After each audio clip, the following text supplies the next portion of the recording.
na mstari wake wa 11. Mimi nitasoma Mathayo 25 na mstari wake wa 5 hadi wa 8. Tusome sote katika jina la Bwana wetu Yesu Kristo. Amen. Basi wakati bwana harusi alipokawia, wao wote wakasinzia na kulala usingizi. Lakini saa 6 ya usiku ilikuwa kelele, tazama, bwana harusi, tokeni kukutana naye. Halafu mabikira wale wote wakaamka, wakatengeneza taa zao. Wale wapumbavu wakawaambia wenye akili, mutupe sisi ya mafuta yenu, kwani taa zetu zimezimika. Ni neno la Mungu. Sikie basi msomaji mzuri atusomee Ufunuo sura 3 mstari wa 11 hadi 12. 11 inasema, ndiyo, ninakuja upesi.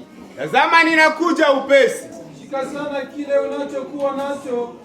Shika sana kile ulicho nacho, kusudi mtu yeyote asinyang'anye taji yako ya ushindi. Amin. Kusudi mtu yeyote, mwanaume au mwanamke, kijana au msichana, asikunyang'anye taji lako. Shangilia tena neno la Mungu. Na kwa asubuhi ya leo tutazungumzia somo fupi ambayo inasema tuamke katika usingizi wa kiroho. Haleluya. Amen. Haleluya. Amen. Haleluya. Amen. Unaweza ambia jirani yako, amka katika usingizi wa kiroho. Umwambie kama mtu ambaye ameokoka. Ambia kama mtu ambaye ameokoka. Pia umwambie tena, bwana harusi anakuja. Ambia iko mlangoni. Ambia amka anakuja. Haleluya. Haleluya. Ni nani bibi harusi ambaye anaweza lala wakati bwana harusi anakuja? Na sijue, nimempenda sana baba mchungaji wakati ametanguliza na somo kanisani ambaye ametuambia juu ya kujiandaa. Haleluya. Na ametuonesha mfano ya dada ambaye bwana harusi yake alimwandaa vizuri. Akamwambia hii robe ama hii kanzo usitoshake. Jame kuwandula. Usitoshake. Sababu ukitosha haujue ni wakati gani bwana harusi atakuja. Na maswali mengine baba alikuwa anaandaa kanisa. Anamwambia saa ngapi unalamukaka? Mtu yeye peke anajua kwa dhamiri yake analamuka neve. Anasema sasa ninalamuka 5. Mwingine mwenye analamukaka 8 anasema ninalamuka 4.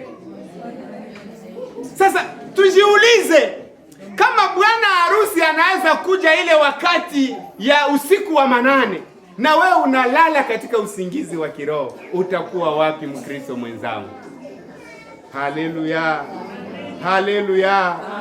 Haleluya.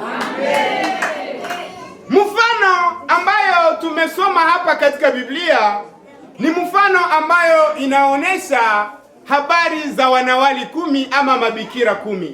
Na hizi mabikira 10 mimi sitazilinganisha na mabikira tena, lakini nataka kulinganisha na makanisa 10. Haleluya. Haleluya. Makanisa 10 ambazo bwana harusi ama Yesu Kristo ameambia ya kwamba mujiandae, ninakuja. Haleluya. Na kama Yesu anaambia makanisa ya kwamba tujiandae, anakuja, inawezekana ya kwamba kuna wale ambao watakuwa werevu na wale ambao watakuwa wapumbavu. Lakini naliombea kanisa langu la Victoire tusiwe miongoni mwa wale wapumbavu, lakini tuwe miongoni mwa wale 5 wenye akili ambao walitengeneza taa zao na wakakuwa na mafuta. Jina la Bwana lipewe. Sababu ukitengeneza taa lakini ndani ya taa hamna mafuta, sijue kama taa itawaka na sijue kama bwana harusi atakuona. Mungu atusaidie sana. Lakini hapa kukaonekana wale watano ambao walikuwa ni werevu. Wao wakatengeneza taa zao vizuri na wakatia mafuta ndani. Baada ya kutia mafuta ndani, wenzao wao wakatumia mafuta yote ambao walitia ndani ya nini? Ya taa zao. Na hii mafuta nataka nikwambia kwamba ni Roho Mtakatifu ambao umempokea baada ya kuamini na kubatizwa. Unapokea Roho Mtakatifu, na huyu Roho Mtakatifu anakutia muhuri, anakupa nguvu ya kushuhudia uwezo wa Yesu. Jina la Bwana lipewe sifa. Sasa huyu Roho Mtakatifu akiisha ndani mwako, unakuwa na taa, lakini taa haina nini? Mafuta. Na wakati unakuwa na taa lakini taa haina